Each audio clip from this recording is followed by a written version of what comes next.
នៅទីណាក៏ដូចទីណាដែរមនុស្សល្អមនុស្សអាក្រក់វាមានដូចតែគ្នាហ្នឹងហើយជាក់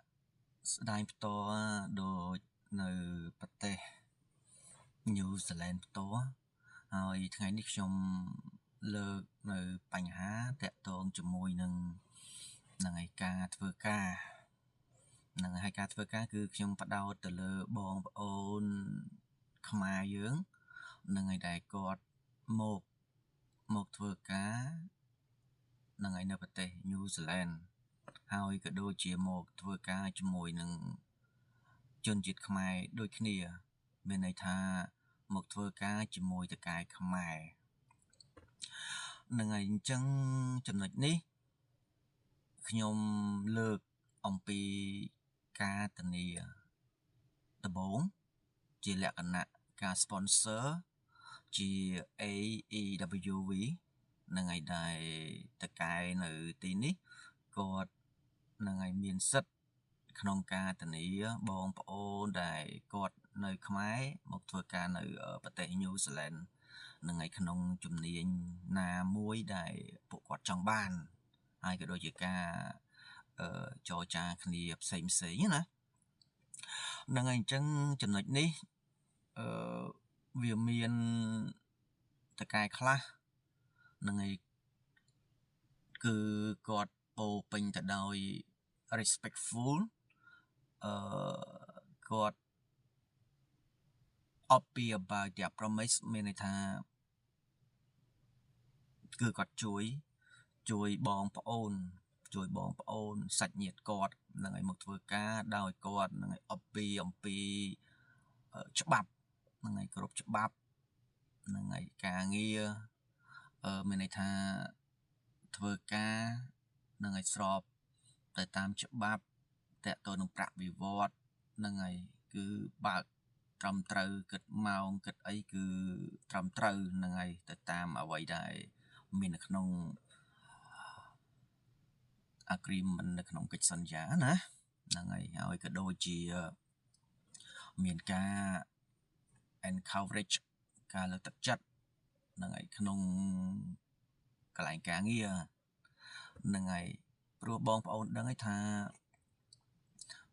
បងប្អូនដែលគាត់មកពីខ្មែរពេលខ្លះតាក់ទងជាមួយនឹងភាសាក៏គាត់មានកម្រិតហ្នឹងហើយតាក់ទងជាមួយនឹង culture ការរស់នៅក៏វាផ្សេងគ្នា It's different between living in Cambodia and living in New Zealand it's quite different ចឹងវាពិតជាខុសគ្នាហើយរវាងការរស់នៅឯផ្សេងរបៀបរបបតាក់ទងនឹងអាកាសធាតុហ្នឹងហើយចឹងគឺវាខុសគ្នាច្រើនចឹងបើសិនជាយើងបាននៅតកែល្អដែលគាត់មានការជួយជ្រោមជ្រែងយើងហ្នឹងហើយ support យើងហ្នឹងហើយតាក់ទងជាមួយនឹងការងារប្រហាញយើងហ្នឹងហើយពេលខ្លះបើសិនជាមានបញ្ហា1 2 3គាត់ណែនាំយើងហ្នឹងហើយ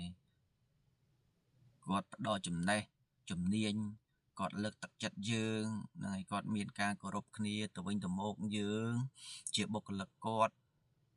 ក៏យើងគោរពគាត់ជាតកែយើងក៏គាត់គោរពយើងអញ្ចឹងណាហើយអ្វីដែលខ្ញុំចង់បង្ហាញបងប្អូននេះគឺលក្ខណៈ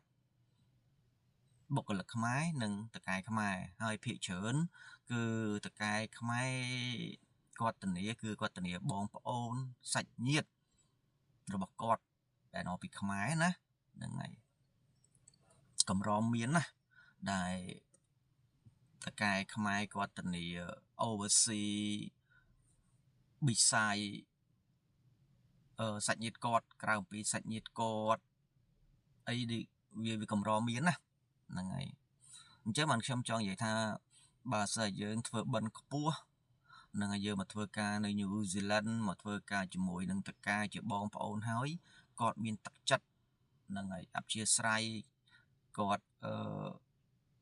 មានការជួយជ្រោមជ្រែងណែគាត់គិតអំពីមโนសញ្ចេតនាច្រើនហ្នឹងហើយគាត់គិតបងប្អូនអានេះខ្ញុំគិតថាយើងធ្វើបន់ខ្ពស់ហើយយើងធ្វើបន់ខ្ពស់មែនតើណាធ្វើបន់ខ្ពស់ហើយហ្នឹងហើយយើងទទួលស្គាល់ថា បងប្អូនខ្មែរដែលគាត់មកធ្វើការនៅ New Zealand មិនមែនមក free ទេ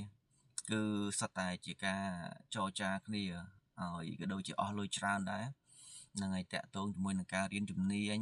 តាក់ទងជាមួយនឹងការរត់ការឯកសារហើយតាក់ទងជាមួយថ្លៃ immigration fee បាទនិយាយចំគឺច្រើនណាបងប្អូនណាហ្នឹងហើយតាក់ទងជាមួយនឹងថ្លៃ immigration advisor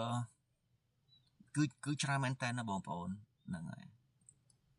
តែធ្វើម៉េចបើសិនយើងមកធ្វើការនៅប្រទេសគេទៅក៏យើងអាច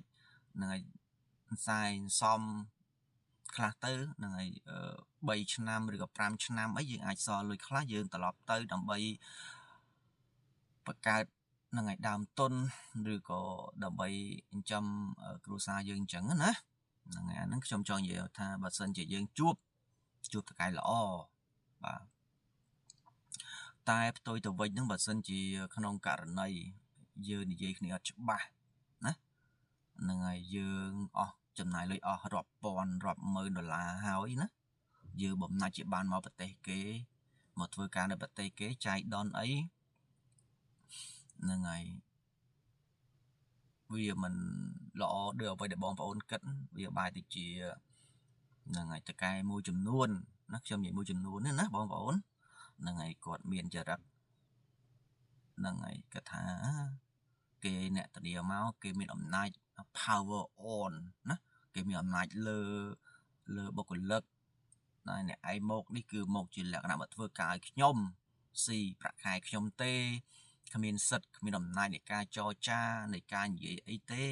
ណាហ្នឹងហើយមានការកាប់កេងលុយកាក់ម៉ោងពេលវេលាទៀតនោះហ្នឹងហើយអាហ្នឹងហើយដែលវាជាបញ្ហានឹងបញ្ហាទឹកភ្នែកហ្នឹងណាបងប្អូនហ្នឹងហើយទឹកភ្នែកធ្វើម៉េចក្នុង contract 3ឆ្នាំឧទាហរណ៍ណាធ្វើការបានតែមួយខែ2ខែចង់ត្រឡប់ទៅវិញឧទាហរណ៍ថាយើងអត់អាចហ្នឹងហើយធ្វើការជាមួយពួកគាត់បានធ្វើម៉េចទៅវិញអត់ទាន់រួចអ្វីដែលយើងរកអត់ទាន់រួចថ្លៃដែលយើងចំណាយថ្លៃកប៉ាល់ហោះយន្តហោះដែលយើងជិះមកទៀតណាហ្នឹងហើយចឹងវាពិបាកណាស់ណាអានោះបើសិនជាអញ្ចឹងបានខ្ញុំចង់និយាយថាបងប្អូនដែលគាត់ចង់មកធ្វើការនៅប្រទេស New Zealand ហ្នឹងបងប្អូនត្រូវគិតណាគិតឲ្យវែងឆ្ងាយទៅយើងអាចសួរអ្នកដែលមានបទពិសោធន៍ហ្នឹងហើយសាច់ញាតិច្បាស់ទៅថាតើនៅទីនោះគេគិត1ម៉ោងប្រហែលហើយក្នុងមួយអាទិត្យក្នុងមួយសប្តាហ៍គេធ្វើការប្រហែលម៉ោងប្រហែលថ្ងៃហើយថ្លៃជួលផ្ទះប្រហែលថ្លៃ food expense ប្រហែលអីយើងថ្លៃទៅថាតើក្នុងមួយខែហ្នឹងយើងអាចសល់ប្រហែល100ប្រហែល1000ណាយើងថ្លៃសិក្សាទៅយើងសិក្សាមកណាហ្នឹងហើយឲ្យច្បាស់ទៅបើយើងគាត់ថាវាល្អយើងចង់មកយើងក៏មកទៅណាហ្នឹងហើយតែបើយើងគាត់ថាថ្លៃទៅវាដូចជាគេឯងដូចជាវាមិនលើសពីស្រុកខ្មែរទេដោយសារនៅស្រុកខ្មែរមានការងារមានមុខរបរច្បាស់លាស់ដែរអាហ្នឹងក៏នៅខ្មែរទៅអានឹងឧទាហរណ៍ណាហ្នឹងហើយតាមពិតខ្ញុំចង់និយាយថានៅប្រទេសខ្មែរក្តីនៅ New Zealand ក្តីបងប្អូនគ្មានប្រទេសណាល្អជាងប្រទេសណាទេវាដូចតែគ្នាហ្នឹងនៅប្រទេសខ្មែរយើងប្រតិបត្តិលំមសមរម្យតែតកតទៅជាមួយការចំណាយហ្នឹងហើយក៏វាតិចទៅតាមជាក់ស្ដែងហ្នឹងហើយយើងទៅផ្សារយើងកាន់លុយតែ10000 20000អីយើងអាចហ្នឹងហើយរកទីម្ហូបបានណាថ្លៃជួលផ្ទះអីតែ50អីមួយខែយើងអាចរកបានណាតែនៅទីនេះតកតងជាមួយនឹង everything we must spend too much very expensive ហើយតកតងជាមួយនឹងការ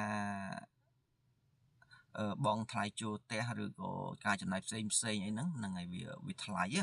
ហ្នឹងហើយផ្ទះតូចអីមក one bedroom we spend at least 350 to 450ហ្នឹងតែ one bedroom ណាផ្ទះតូចទេតែបើយើងចង់នៅចរណៈផ្ទះធំដែលមាន two bedrooms or three bedrooms it's higher វាថ្លៃជាងហ្នឹងអញ្ចឹងណា ហ្នឹងហើយអញ្ចឹងយើងសិក្សាត្រង់ថ្លែងទៅហ្នឹងហើយហើយខ្ញុំបកមកវិញបន្តិចតាក់ទងទៅកាយដែលគាត់ធានាបងប្អូនពីខ្មែរមកណាហ្នឹងហើយនិយាយគ្នាច្បាស់ទៅហ្នឹងហើយបំណាច់ជាដោយសារពួកគាត់ចង់ហើយពួកគាត់ក៏មិនដែលមកញូហ្សេឡង់ឬក៏ពួកគាត់នឹងចង់មានលទ្ធភាពដើម្បីសល់លុយកាក់ខ្លះហ្នឹងឯនៅខ្មែរណាបានគាត់បង្ខំចិត្តในការមកប្រទេសគេអញ្ចឹងស្នើសុំបងប្អូនអីហ្នឹងហើយយើងធ្វើការចរចាគ្នាឲ្យប្រាប់ឲ្យអស់ទៅណាហ្នឹងហើយតាក់ទងនឹងការទទួលបានប្រាក់ខែប្រមាណអីប្រមាណតាក់ទងនឹងការរស់នៅទីនេះវាមិនអីមិនយើង sponsor អីខ្លះផ្ទះ sponsor ថ្លៃស៊ីចុកអីឬក៏អត់ទេណាត្រូវរ៉ាប់រងខ្លួនឯងហើយការងារវាមានសម្ពាធមិនអីមិនធ្វើការមួយថ្ងៃប្រហែលម៉ោងអ្នកឯងទទួលបានលុយតែប៉ុណ្្នេះទេណាអញ្ចឹងបងប្អូនចរចាគ្នាអស់ទៅណាកុំអត់ប្រាប់គ្នាសោះហើយពេលដែលមកដល់ធ្វើទុក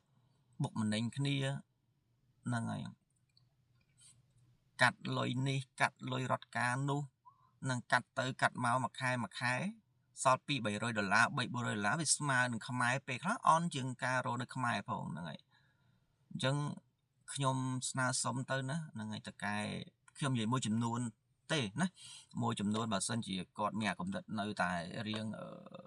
អត់ច្បាស់ហ្នឹងហើយមានការកាប់កេងឬក៏និយាយអ្វីដែលស្រួលដំបងដល់អាពេលទឹកចុងក្រោយវាទៅជាប្រែប្រួលណានៅជាងខ្ញុំស្នើសុំទៅហ្នឹងហើយអាណិតគ្នាដែលមកពីខ្មែរណាហ្នឹងយើងបានទៅហើយដែលយើងមានហាងមានមុខរបរនៅញូហ្សេឡង់ហ្នឹងយើងមានអំណាចយើងមានសិទ្ធិដើម្បីធានា sponsor បងប្អូនមកពីខ្មែរទៅហើយពួកគាត់ជាអ្នកណាគេក្រៅជាសាច់ជាឈាមជាបងប្អូនយើងយើងជួយគ្នាទៅហ្នឹងហើយសប្បាយចិត្តអត់នៅពេលឃើញពួកគាត់ក្រខ្ញុំចង់បញ្ជាក់ណាហើយកុំយកគាត់មកប្រើដូចនេះពេកណាហ្នឹងហើយជាងអានេះខ្ញុំជាការស្នើសុំជាការប្រាប់ហ្នឹងហើយខ្លះហ្នឹងហើយអំពីបញ្ហាអញ្ចឹងតែខ្ញុំនិយាយនេះមិនមែនខ្ញុំនិយាយទាំងអស់ថាតកែនៅប្រទេសគេខ្មែរហ្នឹងគឺអាក្រក់ណាខ្ញុំសូមបញ្ជាក់ឲ្យបញ្ជាក់ទៀតគឺមានអ្នកល្អណាល្អដែលគាត់ក្នុងម៉ោងការងារក៏គាត់សប្បាយ happy together ណាគាត់សប្បាយគាត់យកចិត្តទុកដាក់គាត់ respect គ្នាទៅវិញទៅមកដូចខ្ញុំនិយាយតារាអញ្ចឹងណាវាមានអ្នកល្អតែខ្ញុំនិយាយនេះខ្ញុំនិយាយអ្នកដែលមិនសូវល្អទេណាអញ្ចឹងកាត់ឡើងវិញទៅហើយការងារវាមិនស្រួលទេណាហ្នឹងហើយចុះបងប្អូនដែលគាត់ចង់មានបំណងចង់មកគិតទៅណាការងារប្រទេសណាក៏ដូចប្រទេសណាដែលវាមិនស្រួលទេមុននឹងបានលុយគេនោះវាអត់ស្រួលទេណាហ្នឹងហើយពិបាកណាស់បងប្អូនហ្នឹងហើយអញ្ចឹងនេះគ្រាន់តែខ្ញុំនិយាយអំពីការធ្វើការនៅប្រទេសញូហ្សេឡង់រវាងខ្មែរនិងខ្មែរណារវាងបុគ្គលិកខ្មែរនិងតកែខ្មែរទេហើយចាំមើលបើសិនជាខ្ញុំមានឱកាសពេលក្រោយៗទៀតខ្ញុំនឹងនិយាយអំពីភាពខុសគ្នា between working with the same nation និង different nation ណាតើជាតិសាសន៍ដូចគ្នាវាខុសគ្នាមិនហើយក៏ដូចជាជាតិសាសន៍ដទៃនឹងវាខុសគ្នាមិនណាអញ្ចឹងខ្ញុំនឹងធ្វើវីដេអូបន្តទៀតណាបាទអរគុណច្រើន Enjoy your day